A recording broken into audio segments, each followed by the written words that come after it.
In a speech that carried the popular conservative themes of faith, family, and freedom, but also mirroring the change in our society with a shout out to social media and the use of cell phones to text the word Constitution to a certain number, Senator Ted Cruz of Texas officially announces his candidacy for the presidency of the United States. It comes in front of an enthusiastic crowd at Liberty University, Lynchburg, Virginia, on the anchor desk with Miranda Kahn. Miranda, your thoughts on what we just saw?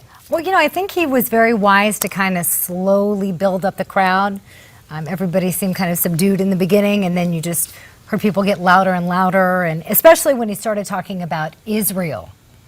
It is worth noting that the standing ovation with this audience came when he spoke of a president standing with Israel.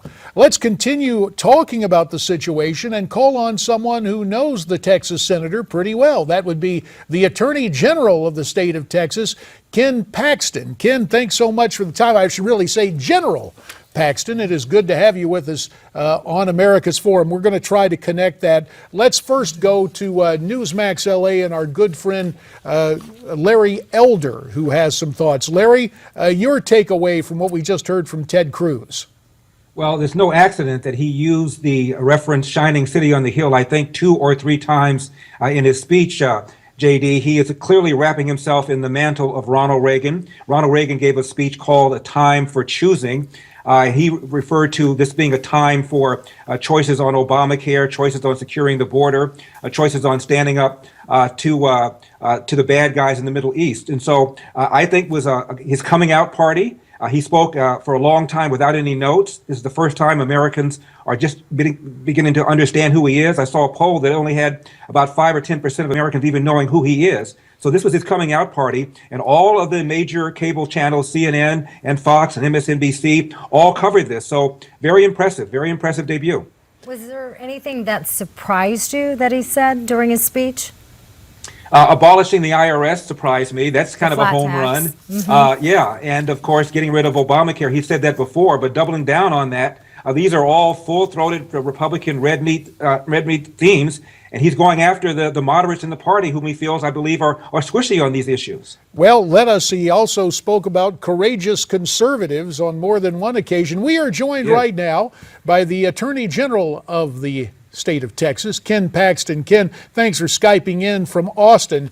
Give us the lay of the land politically. Ted Cruz now in the race. We're thinking former Governor Perry may get in. How are Texans going to line up?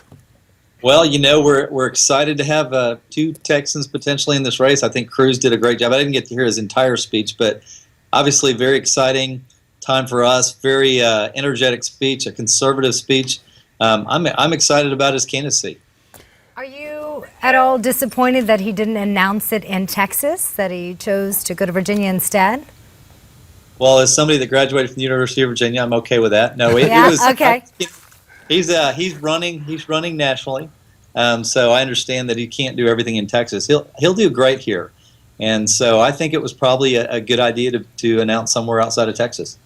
And does this give him a jump in terms of Texas money getting into this race prior to Governor Perry? Will he be able to shake the trees a little easier down there?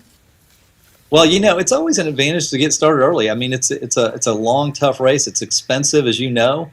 And so, the longer you have to raise money, the better opportunity you have to raise more. Who do you think are his biggest contenders?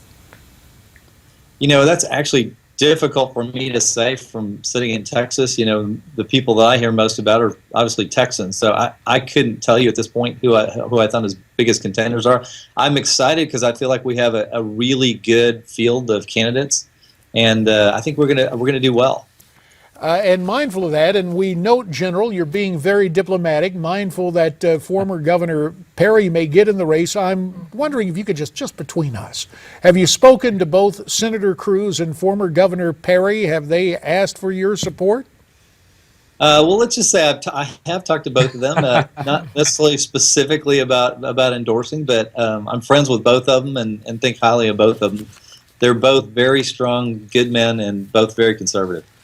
This is so much fun. I feel like saying, where were you on the night of the 13th? It's so interesting to cross-examine the Attorney General. In all sincerity, General Paxton, we want to bring you back tomorrow to talk about issues facing the state of Texas, but we very much appreciate your time and your insights about the Texas senator who has now thrown his cowboy hat in the ring. Ken Paxton, thanks to you. Larry Elder, hang in there. There is more straight ahead here on America's Forum from Newsmax TV.